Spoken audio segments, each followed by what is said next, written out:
I'm pretty sure I've got to click on the go live, which I've done. Okay.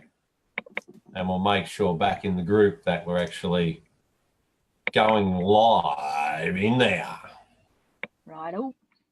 Oh, it takes a moment for us to, because it's coming up as units. Hang on, I'll just click on the discussion and then see that, yeah, we have both of us here. Okay, cool. Yeah, we're there. Fantastic. Thank you. All right, and I just like that so I can see it. So that's beauty. All right, then, back to you, and let's go and do what we're doing. So today we're here for a little training on how, and we'll put this into the units as well. The next progression is that's great. We've done some training on quickfire in the harmonic scanner. Yep. We've put a bit of pitchfork and how difficult it is to do it. You know, I think I mentioned and I spoke about us transferring it across from that harmonic scanner into what's called TradingView. Just a free, can be just a free version of TradingView. It doesn't have to cost, and what you can actually do with it then. So let's just go through with a little bit of training on it. I'll just share screen across this one. And you can see a big flower there at the moment. Yep. Yeah, good. All right then. So let's just bring up the harmonic scanner. So this is coming again from my cooking days. This is one that I've prepared earlier. Got it ready out of the oven. Yep. So I was thinking about picking this just so that we're not looking around lots of stuff. So this is actually off the Pepperstone feed. You can see over there.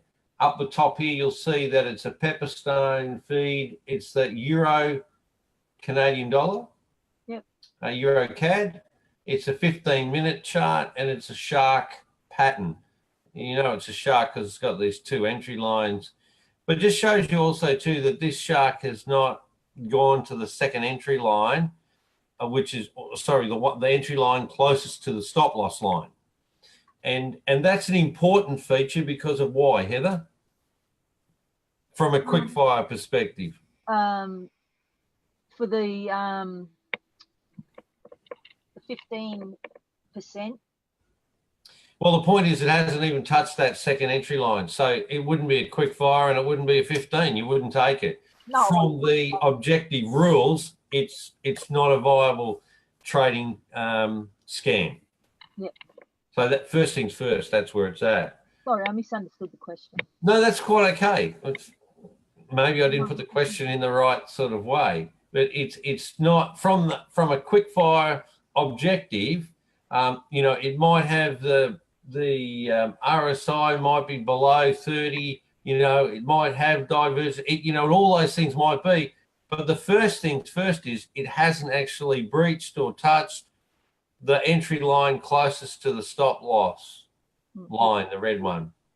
So in all sort of quick fire objective rules, well, sharks are no-go anyway, but if you progress into it and you do look at sharks, it has to touch that entry line closest to the stop loss. So then we go, okay, well, TradingView would be nice if we go over to, oh, not that one. What was it? Oh, we had it up there before, didn't we? Yes, you did. CAD JPY. Okay, let's just put that one. Oh, well, that's another one. We might just open another. I don't know why we missed it. We lost it. Whoops. Did you bring it up, or did you have CAD JPY up before? I don't know. It's Euro. Load something else, but it doesn't matter. I'll just do a new chart layout. We'll just have here. And what did we say we needed? We needed a Euro CAD, wasn't it? So we'll just we'll get that one up. And I'll just hit my template thing just because it pulls up a certain template I want. I'll get rid of a couple of these things because we don't really need them. We can and pull that into shape there. So this is trading view. And now you'll see some similarities. See these things down the side and times and, you know, these bits on the side. I might just click that to get rid of the RSI. If we go back to the IML one, I could, in effect, double click there and it would get rid of the RSI and bring this up larger. So maybe that might be better for people to see.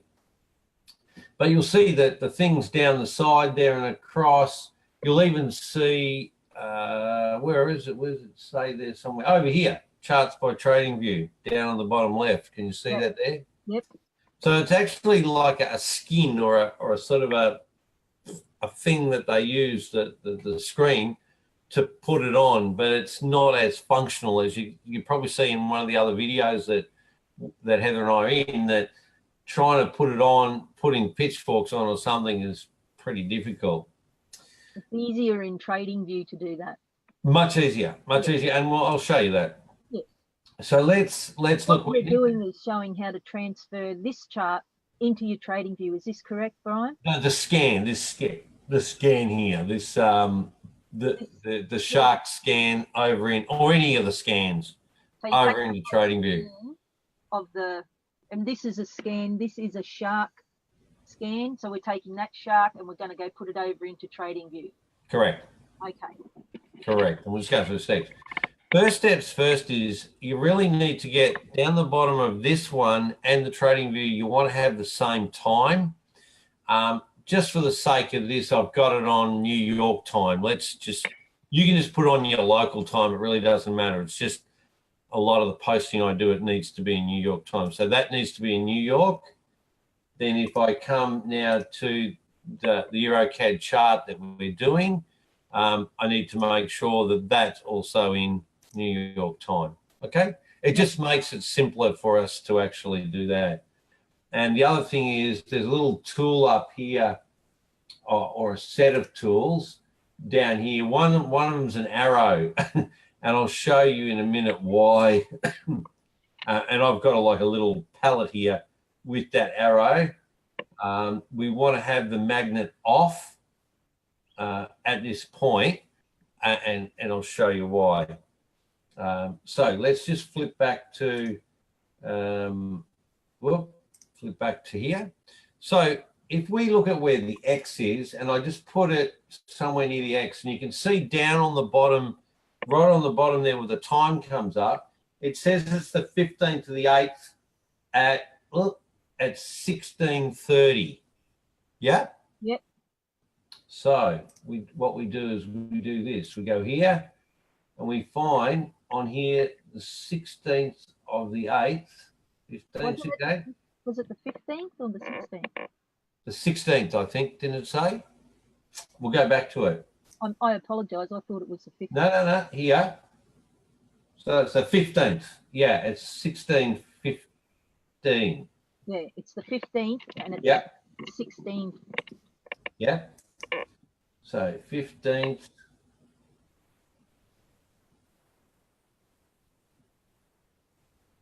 Oh, it's 16. Yep. Oh. Somewhere around there. Yep. So if I grab that, I reckon it's that one because that's the lowest. But anyway. It is that one. And I just put a little arrow there. Yep.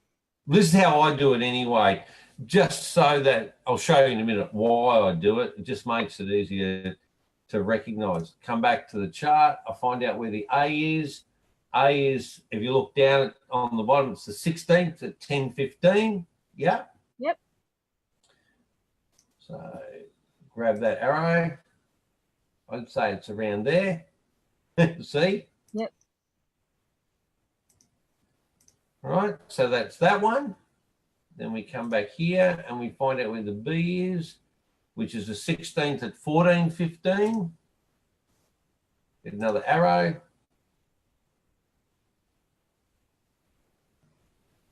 Probably here somewhere. There. Yeah? Yep. Good.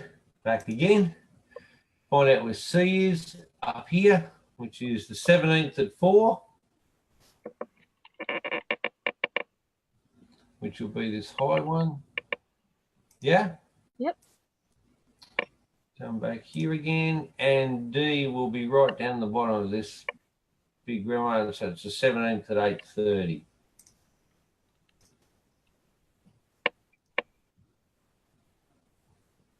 Yeah, see that? Yep. Good. Now we've got arrows, but we haven't actually got, how that sort of works into the scan though. So what you do is up over here, can you see on the left there is like a, click there, it'll pop out lots of things, but it's X, A, B, C, D pattern.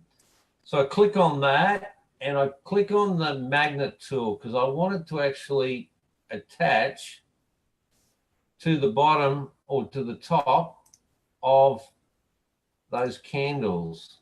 Oh, very interesting. There. See how it sort of snapped to it? Yeah, that was good. Easy? Yep. So can you see what that pattern looks like? It's actually not quite right at the moment, but well, actually don't look too bad. We'll see how we go in a second. But if I flick back here now to that, and then to that, do they look similar? Very. Okay, not too bad, huh? Now, to make sure, so that's made it easy for me to do those little things. I mean, I do the arrows. Some people are a lot smarter than me, and they can just see it, and they just go click, click, click, click, and they do it without the arrows. I think it's just me and wanting it to be relatively precise, because I'll show you the next step that I do. So if I go over here to the little plus or the zoom, and what I do is I draw a little box over the X and I make sure that that is actually on the right one. Then I actually delete the arrow. Then I come back and hit the minus, which brings it back. I hit the plus. I go to the A one. It looks like it's on the right one. If it's not, I can just move it. You know, if it actually went to that one instead of that one, I can just move it across.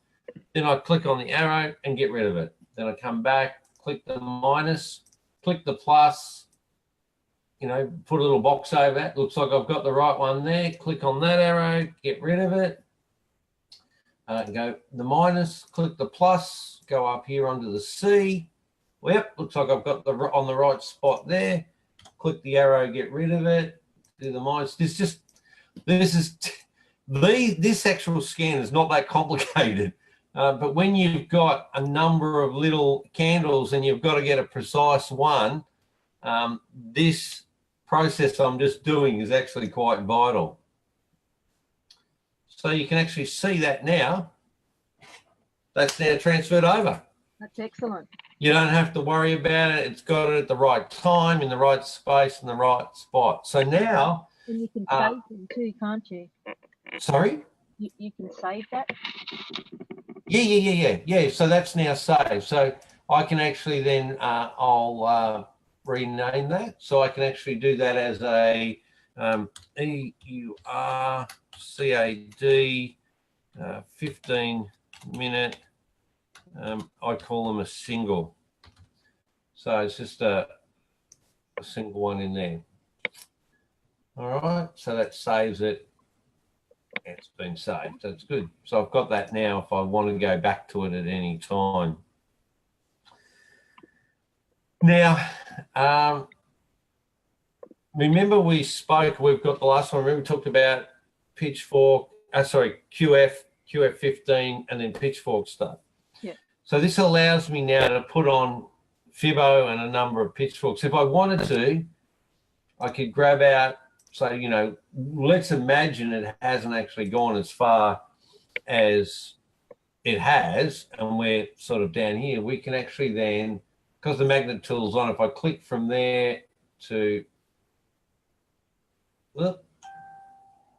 there, actually, I can actually put that on there. We now have the 15%. I mean, I can get rid of that one if we want. Hang on, just double click. Get rid of that one. And you can see it's already retraced that 15% from that point. I mean, we would probably come up to there and look at where that 15% would be because we didn't take the trade right at the point D. But anyway, it gives you a Fibonacci for that. And I'll just get rid of the other one. We don't want that one on there either. Yeah. All right. So that's how you can put a pretty easy, put a Fibo on it. But because it's actually transferred, it's gone past that 15, there's not a trade for us there on that. So I might actually take that. I'll leave it on there. And then what we'll do is we might now put a pitchfork. So an X, C, D, which is termed a traditional or an Andrews pitchfork. So I'll go up here, click on this, grab that pitchfork tool, and the magnet's still on. So I can actually click on X. Oh, it's actually not in the right spot. That's right. We'll move it. C and D. There we go. Mm. Oh. Oh, yeah. Move that to there. So there we have this. In actual fact, remember I said 80% of the time, it will actually go and touch or breach the median. It's done that. Yep. Now it's come back. Can you see it bouncing off this lower quadrant? It's quarter. So that's half there, and that's a quarter. Did you say in our last video we did, Brian, see where it went up and breached the median? Yeah. Then it came back down and it went through it and has gone back up. Is that counted as just one or counted as two? Well, you see, this breached, it didn't touch it. It's not actually a, so they're different rules. So they're two different things that you're mixing. So let me put it this way. So QF is it will bounce off this point D because it sort of like hits a wall and goes the other way, right? If it does, and that's 89, 90% of the time. Yep. Okay. If it comes back and breaches through this zero here, or you basically don't have a quick fire anymore, you know. And then 80% of the time, so that's 89, then 80% of the time it will go to, 90% of the time it'll go to 15% minimum if it's more than 80, right? So what have we got here on this fork? Let's see the distance we got. It's 110. Okay, that's 110 pips from top to bottom. Yep. So at 110, 15% is about 15, 16 pips. Yep. So, yeah, so 8% of the time or 90% of the time it's going to go up to there at least, which it did. And then 80% of the time it'll go up, you know, whether it'll be straight or wiggly or whatever, without it coming out, it'll touch the median, this middle line of the fork. Yeah. Yep.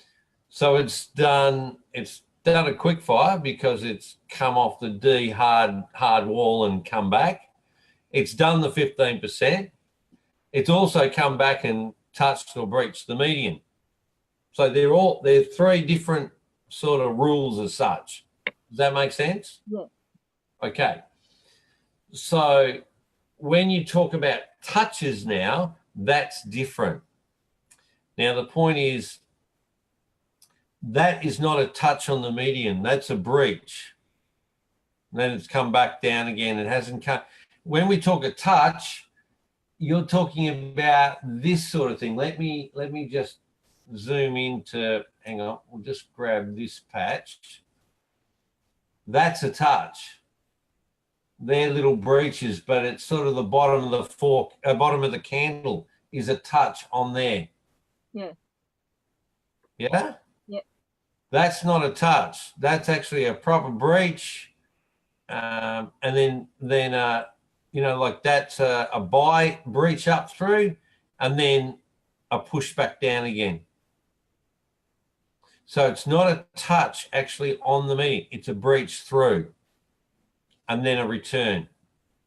But then it's come down here, and this is like a resistance line. See how this one here, it's trying to push through, but it's touched it. Now it's sort of coming back off. See how this is current price right now. It doesn't want to go through that line for some reason. Yep. See, it tried it there, and then it come up, it come down nearly to it, and then off again, then nearly to it, then off again. Then it just, yeah. So we can watch what happens here, but it looks like, you know, it may or may not push through that. I don't know. So it's just dancing right at that fork line. I don't know. I'm not actually sure whether. Let's have a look and see if it's actually on a Fibo line. Try that one. That one. Oh no, it's not. No, it's in between. I don't know what it would be. So you see, I've just added a couple more Fibo lines. Look at this one, 38.2. Look how these two have come down, nearly touched the 38.2, and off it's gone again. Yeah. So you got Fibonacci within the Fibonacci-ness in the Fibonacci lines, and you've got it within the fork lines as well. Yeah, amazing. Well, when you start putting the lines there, you think, what the hell is going on? So look at here, it's nearly just touched. I might not have it properly on the bar. Yeah, I do. I'm just thinking of, yeah. Anyway, I'll just go back out again. So I'll answer your question fully. So I'll come back to it. The other things are individual, as far as I understand it, individual things. The next part about a follow-on trade from here, the possibility of another trade, is it needs to be about touches. So either a touch off the outside, the median, sorry, the lower, the median, or the upper.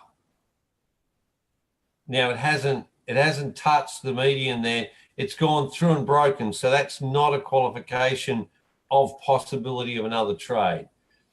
This touching here a couple of times on this quarter line, gives it some sort of relevance, but it doesn't give you, like, you know, there's one touch, there's two touch.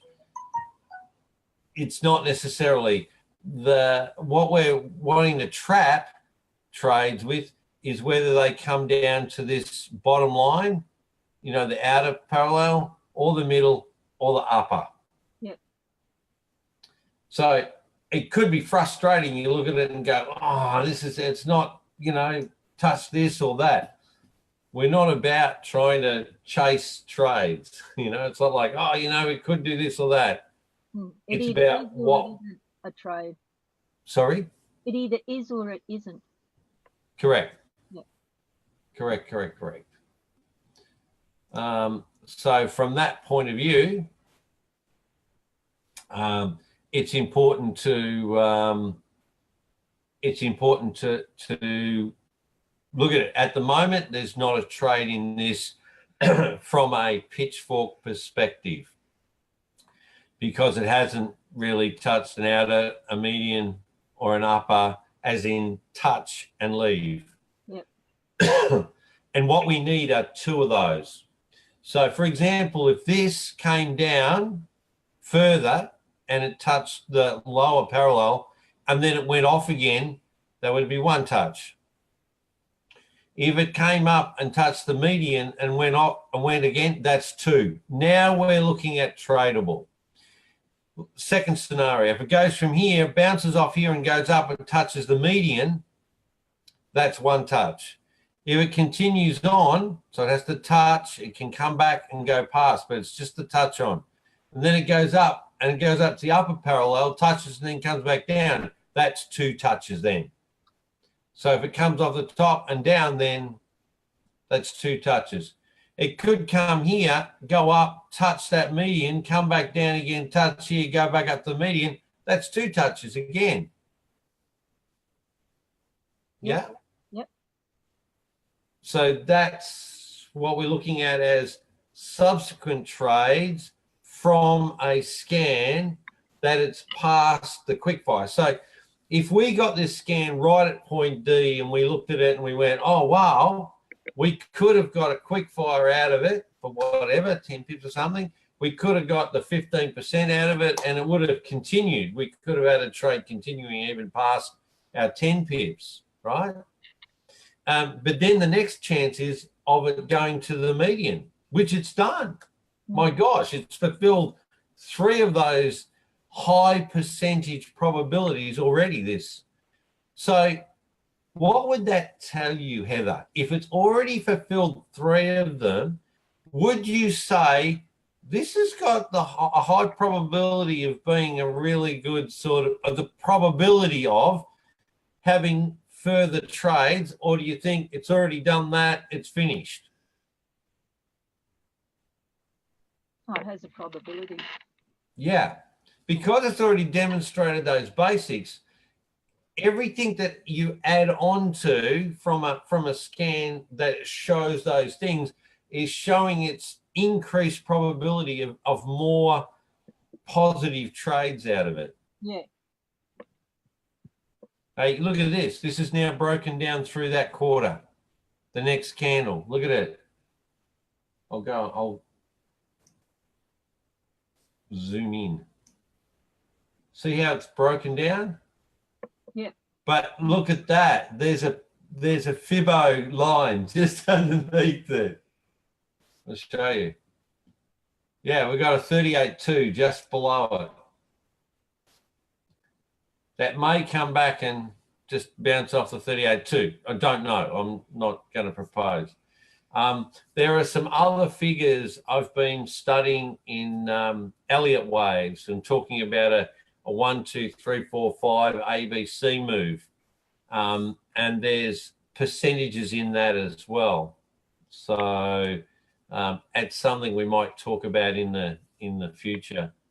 It's not a trading, you don't trade off an Elliott wave, but what you have is the possibility of seeing where the trade sort of is in space and time, that you can have a better idea of how further along it is. Yeah. And it's really cool just watching it do its little thing. But there is also too the next part. So let me just take you now on to what's called a best fit. I might just leave that in there. Well, what we might do is put another pitchfork on, and I'm going to do what's called a best fit. So this is actually, this is now angled down. So it's going to be a down pointing fork, but we'll play with it. On A, on X, and we're just going to move that fork. Oh gosh, it's still down, but we're going to make it on the D. See, the line is on D? Yep.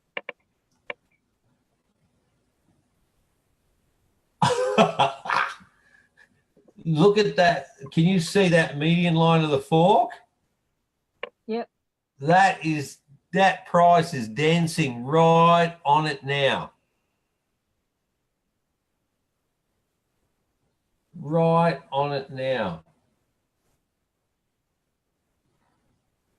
I don't know if you can see that or not. Well, I just had a thought. I've got to plug in my...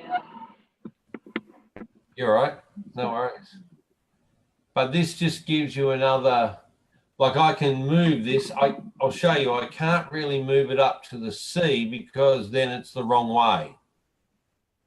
Because that fork is pointing down, sorry, because that the plane there is down, the fork has to be pointing down. It can't be straight or up. Where this face here, this plane is facing up, So back from X to CD is an upward facing fork. This has to be a downward facing fork. But look at where these forks cross over. Yeah, just there. Where we got one just there, just before that. And then it crosses over here again. Yeah. Pretty cool. Why I'm saying that is it does create energy points. Let me just see. We'll go from here and we'll do put a fibbo on there.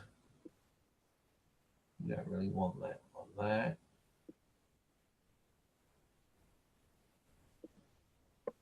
So retraced, yeah. 38.2, no, that's further 50. Let's see. Hang on a minute. I'll just see if we're 61.8. Oh, look at that. Look at the 61.8 coming off there has sort of gone through. It's actually just above it. But can you see where those points are all together there? That's like an energy point. You can see this now pushing down past it. Now, it may not mean a lot, but it's like, this is what the fork is. This is what the forks are for anyway. Yeah, that's a good idea. So that was, you can see that this is a whole lot easier to manage in TradingView than it is back in the harmonic scanner as such. Yeah. It's hard to get them to sit in the right position. Yeah. So how was that? Any other questions with that then? No, that was good. It's very good.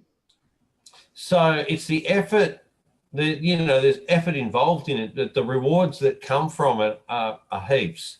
So if you just put a scan from different currency pairs as they come up onto something like this, it's really, it's helpful because you could get a number of trades out of this from now on. It's not just, only a QF or 15. There's a lot of other trades. So if we get a scan that's back over here somewhere, then we can look at possible pips out of that. Yeah. Yep, very good. So these are saved. So these are saved in your account, so that when you, like this evening, when you've finished and you close your computer down, when you come back and reopen TradingView, you log in. Yep. They're there. Yeah. That's good, eh? Yeah. Yeah, no, that's handy. Well, you want to be able to go to it, and also too, back in the harmonic scanner, you might have another scan come up tomorrow that comes off, after this one. It won't be before, it'll come off after it, and you can put that on as well and see how the lines match up with that as well. Wow, look at that, pushing off that. Look at that, pushing off that 38.2. I'll take this one away. But we don't want it. Hang on, take that. Look at that price. Came down to 38.2, and now it's jumping back up again. Now that is Fibonacci at its it's like as if you created a brick wall and it came down, bang, hit it, and went nah, and off it went again. Yep. Amazing, isn't it? Yeah, it is amazing to watch. And without it, like if I take that off, we just take that off now. Whoop. You got no idea. Yeah. Yeah? Yeah, no, it's a lot better with it on. Yeah.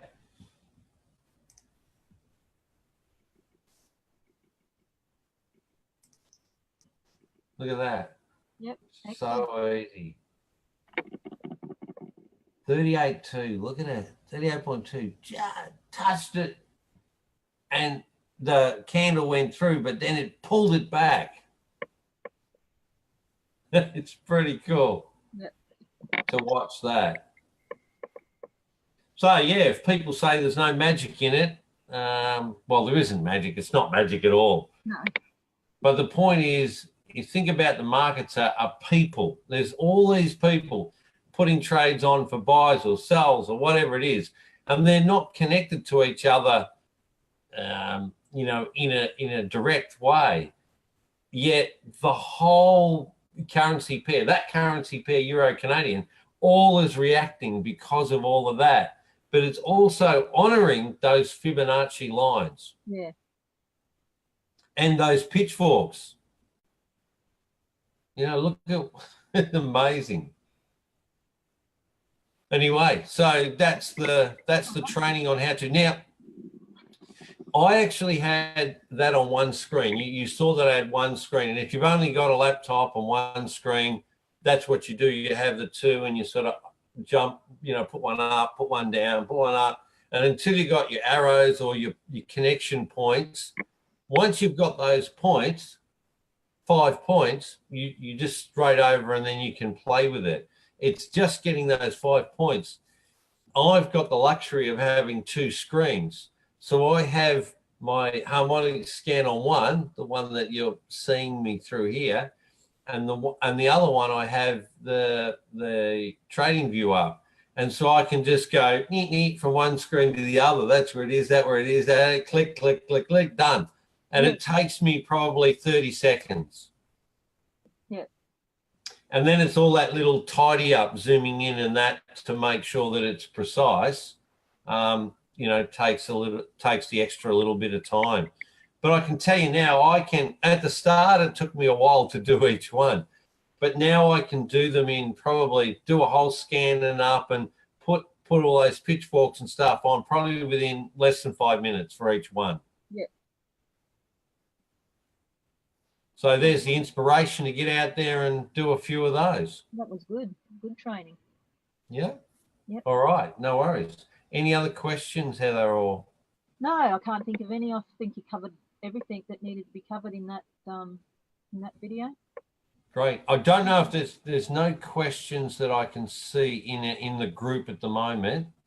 And also, too, I just want to add, I don't know if people are aware, but in the group I have this, there is actually a tab on the left now called Units. I'll just show you. Hang on. I'll just stop sharing that. And we'll just share back over to this one. This is it's Forex Roadmap to Financial Freedom. We're in here live now.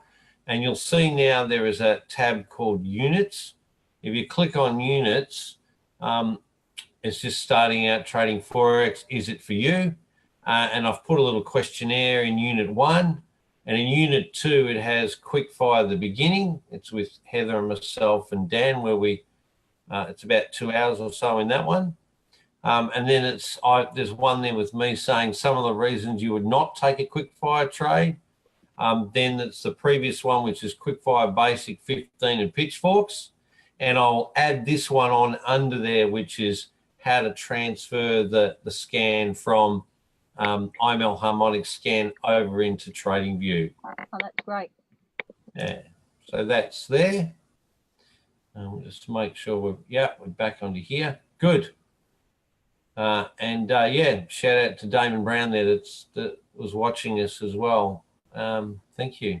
All right. So nothing else there, Heather. Let's look. If anybody watches this and thinks it's pretty good, I mean, I don't mind if you want to share that with someone. Also, too, if you watch it in a replay, can you just put in comments that you've watched in a replay and any comments? If you've got questions about what I've done, or you know what things I've accessed in that TradingView, just put down a comment and I can get back to you, or we can do another video. Then we'll have some more follow-up videos anyway in relation to it, about these trading rules and things. It's interesting. It's still that. I'll come back. I've got to hang on. I'll just share back here again. Look at this. This is really cool. It's still just honoring that 38.2 Fibo line. It will not break. It doesn't want to break through it. Look at it. It's really cool. It's just like as if it's some invisible wall there, and it just keeps banging its head on it, and it just can't get through. Now it's pushing up. Yep. It's highly likely off that there it could go up to 50, the 61.8, or it could come back down to 23.6. I mean, I don't know what it's going to do, but I'm just saying they're sort of the possibilities of things. Yep. All right, so let's take out a bit of the mystery. Now, let's show you some of the behind the curtain things that trading Forex is about. Yeah, awesome. All right, well, thank you for your time. Thanks, Heather. I'll just finish off our streaming there. Let me just do that now. Stop that. Bye, everyone. Yay.